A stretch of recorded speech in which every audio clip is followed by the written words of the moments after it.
తెలియకపోవడం ఏంటి? మా అన్నయ్య గారు ఎలా ఉన్నారు? బానే ఉన్నారు.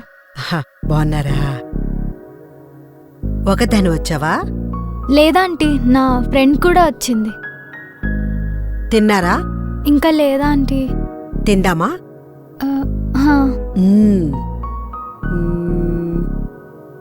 ఏంటాంటీ, ఏమైంది? మా అబ్బాయమ్మా ఇక్కడే ఎక్కడో ఉండాలి. అవునా? ఎక్కడా?